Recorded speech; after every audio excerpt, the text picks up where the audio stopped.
विद्यार्थी मित्रांनो, आज आपण इंग्रजी माध्यमातील विषय मराठी धडा 7वा नातवंडास पत्र हा अभ्यासणार आहोत.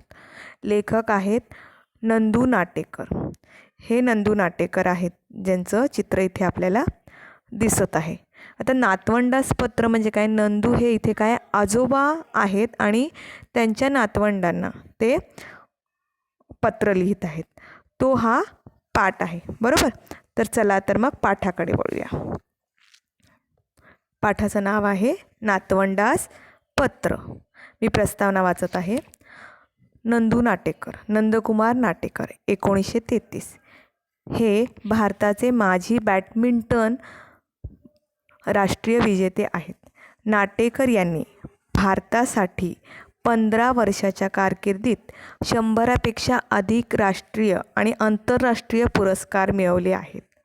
त्यांनी एकूण 6 वेळा मेन्स सिंगल नॅशनल चॅम्पियनशिपमध्ये मेन्स डबल नॅशनल चॅम्पियनशिप मिळवून एकूण 6 वेळा आणि मिश्र दुहेरी राष्ट्रीय स्पर्धेत 5 वेळा विजेतेपद मिळवले आहे.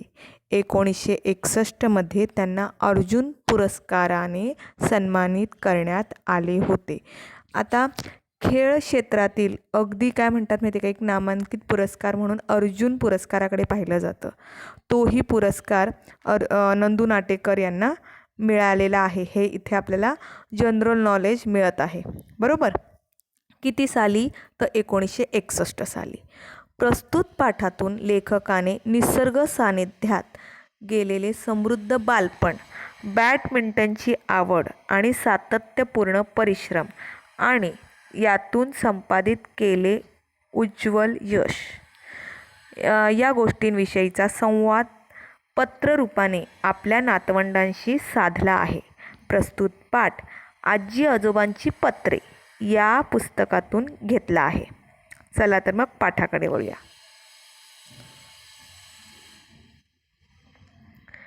प्रिय उद्धव, मेघा, मिहिका व जान्हवी, अनेक आशीर्वाद. कितीदा तरी मनात येते की तुम्हा चौघांबरोबर बसून तुमच्याशी मनसोक्त गप्पा माराव्यात. मी माझे बालपण कसे घालवले हे तुम्हाला सांगावे. माझे शाळा कॉलेजातले दिवस कसे होते ते सांगावे आणि पुस्तकातून, मित्रांकडून व शिक्षकांकडून मी काय काय आणि कसे कसे शिकलो ते सांगावे. आणि सगळ्यात महत्त्वाचे म्हणजे माझ्या आईवडिलांकडून, तुमच्या पणजी पणजोबांकडून, त्यांच्या मायेतून मी काय शिकलो हेही त्यांच्याशी बोलावे. पण प्रत्यक्षात तुमच्याशी बोलताना मोकळेपणाने मनासारखे बोलताच येतच नाही, येतेच असे नाही. म्हणून वाटले की तुम्हाला पत्र लिहावे. पत्र म्हणजे काय? लेटर. आता लेटर लिहिलं जातं का? लेटर लिहिणं, पत्र लिहिणं हे फार अगदी दुरापस्त झालेलं आहे. कारण की त्याची जागा आत्ता mail, WhatsApp message, phone, mobile या सगळ्या गोष्टींनी घेतलेली आपल्याला दिसून येते. आपल्याला काहीही संदेश पोचवायचा असेल तर आता आपण पत्र लिहून पोचवतो का? तर नाही. तर आपण कशा प्रकारे पोचवतो? पटकन मेसेज करतो, बरोबर की नाही. पटकन व्हॉट्सॲप मेसेज करतो, नाहीतर लगेच मोबाईलवरनं कॉल करतो. म्हणून आत्ता काय झालं आहे की पत्र लिहिणं ही गोष्ट जरा कमी झालेली आहे. पण पूर्वी तसं होतं का? तर नाही.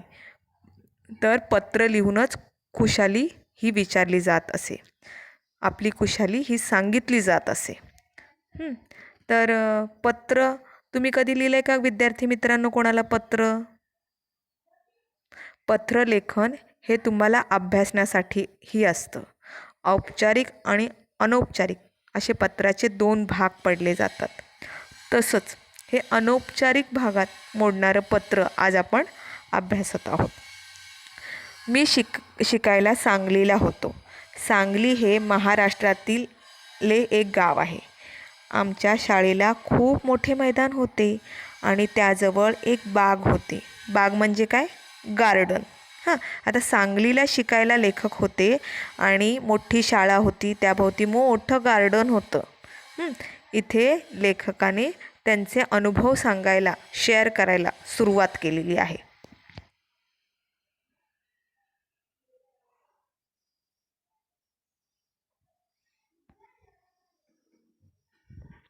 आम्ही तेथे मनसोक्त खेळायचो, हुंदडायचो, झाडांवर चढायचो, पाऊस आला की त्यात चिंब भिजायचो.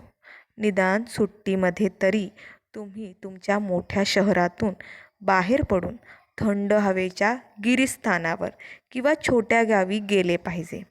पक्ष्यांचे चिवचिवणे, थवे न्याहाळणे, तसेच जंगलातील विविध पशूंचे आवाज ऐकणे हा मोठा मजेशीर अनुभव असतो.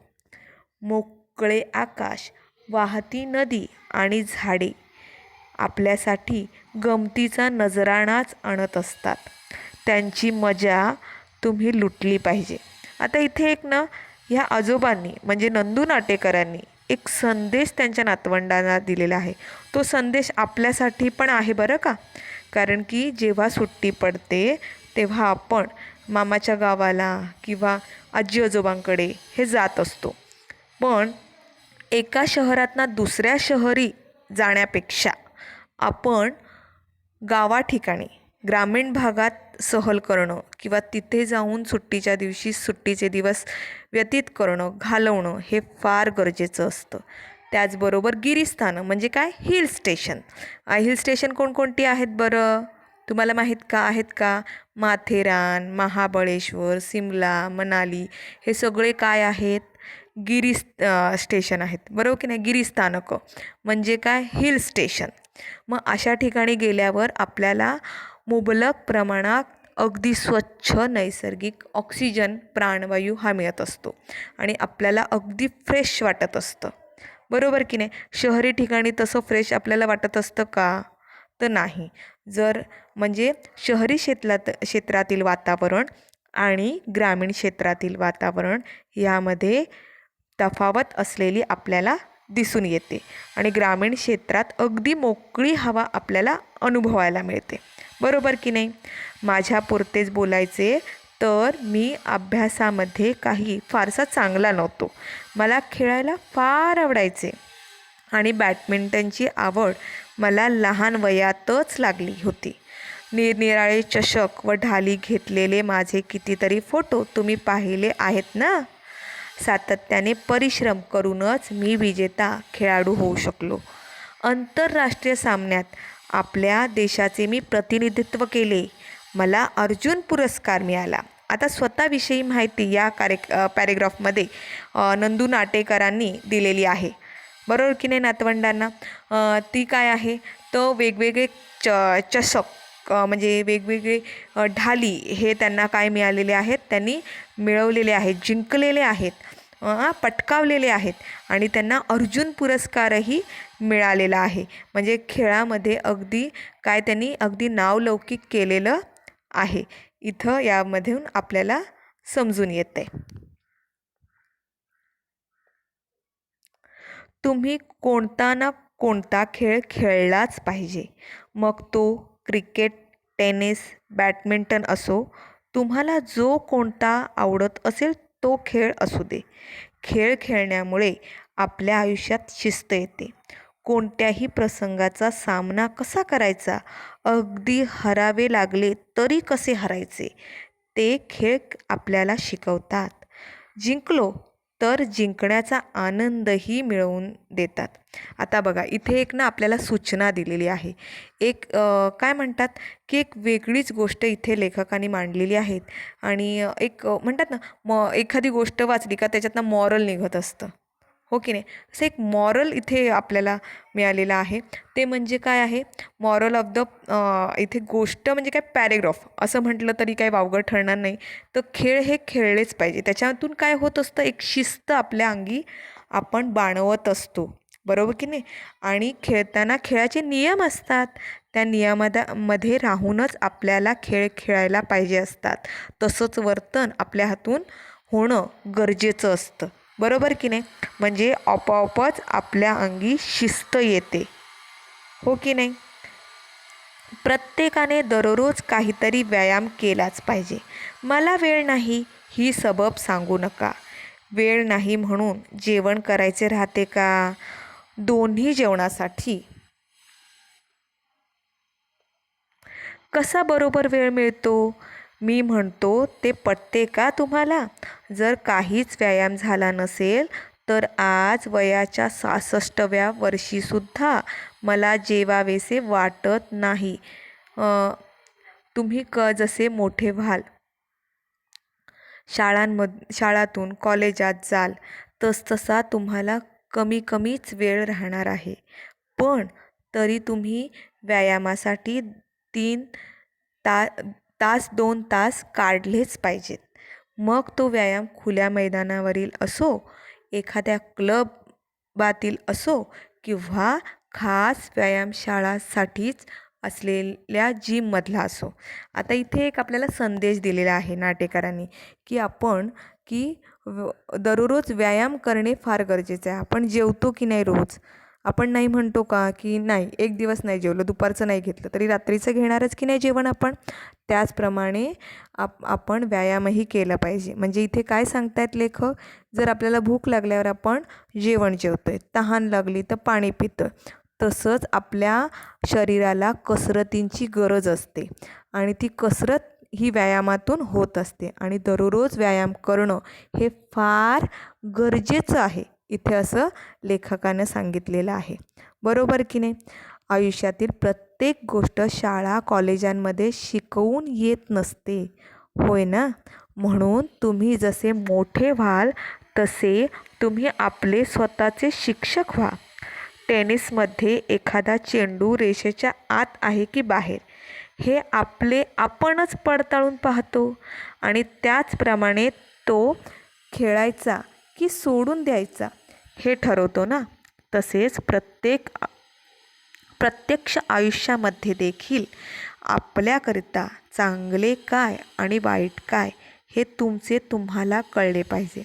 म्हणजेच तुम्ही स्वतःवर अवलंबून राहायला शिकले पाहिजे, स्वावलंबी झाले पाहिजे. बघा, प्रत्येक पॅरेग्राफ एक वेगळा संदेश आपल्याला देत आहे. आधीच्या पॅरेग्राफमध्ये आपल्याला नियमित व्यायाम करणे हा संदेश मिळालेला आहे.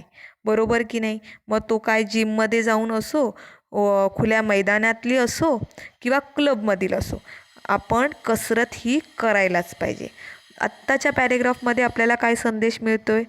तर आपण स्वतः स्वावलंबी झाले पाहिजे. म्हणजे काय? म्हणजे स्वतःची कामं आपण स्वतः केली पाहिजे. आपण सेल्फ कॉन्फिडंट पण झाले पाहिजे.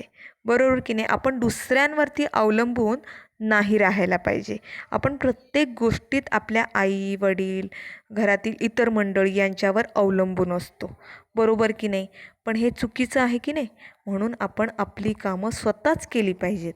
आपण घरात आलो का आपलं दप्तर शाळेचं व्यवस्थित जागेवर ठेवलं पाहिजे, आपला गणवेश व्यवस्थित ठेवला पाहिजे, इतर कपडे व्यवस्थित ठेवले पाहिजेत. बरोबर की नाही? आपल्याला जसं वेळ मिळेल आणि जसं आपल्याला काम जमेल ते शिकून आपण आपल्या आईवडिलांची मदतही करायला पाहिजे आणि स्वतःची कामं ही स्वतःच करणं म्हणजे काय होणं? स्वावलंबी होणं. हेही आपण व्हायला पाहिजे. बरोबर की नाही? तर आता आपण 3ऱ्या सहस्त्रकामध्ये प्रवेश करत आहात. संपर्क माध्यमे, दळणवळण आणि संदेशवाहनाचा आवाकही वाढतो आहे. आता आपल्या घरी बसल्या जागी हवी ती माहिती तुम्हाला ईमेल आणि इंटरनेटद्वारे मिळू शकते. तरीही तुमच्या मित्रांशी व कुटुंबियांशी असलेला आपला व्यक्तिगत संपर्क तुटू देऊ नका. येत्या सहस्त्रकासाठी तुम्हाला माझ्या शुभेच्छा. सप्रेम तुमचा आजोबा. बघा, इथे हा पाठ संपलेला आहे, परंतु प्रत्येक पॅरेग्राफमध्ये एक वेगळा संदेश इथं लेखकाने आपल्या सर्वांनाच दिलेला आहे. निश्चित हे पत्र लेखकाने म्हणजे नंदू नाटेकरांनी त्यांच्या नातवंडांसाठी लिहिलेलं आहे, परंतु आपल्यासाठीही त्यामधून एक संदेश मिळत आहे. बरोबर की नाही? म्हणजे काय आहे सर्वात महत्त्वाचे म्हणजे आपण नेहमी सर्व खेळ खेळले पाहिजेत, कसरत केली पाहिजे, आपण स्वावलंबी बनायला पाहिजे. आणि खेळ खेळल्यावरती आपल्यामध्ये काय येत असते, एक प्रकारची शिस्त येत असते, बरोबर की नाही? मग आपण आपल्या अंगी एक तरी खेळ व्यवस्थित खेळण्याची शिस्त बाळगली पाहिजे, कला अवगत करून घेतली पाहिजे. अशा प्रकारचा संदेश देणारा हा पाठ आहे. कोणत्याही एका खेळाची संपूर्ण माहिती, त्याचे नियम तुम्हाला लिहायचे आहेत. तुम्हाला आवडत असलेल्या कोणताही खेळ असो, त्यांची माहिती, त्याचे नियम तुम्हाला लिहून वहीत ठेवायचे आहेत. हा तुमचा आजचा गृहपाठ आहे. पाठ समजलेला आहे? निश्चित समजला असेल. धन्यवाद.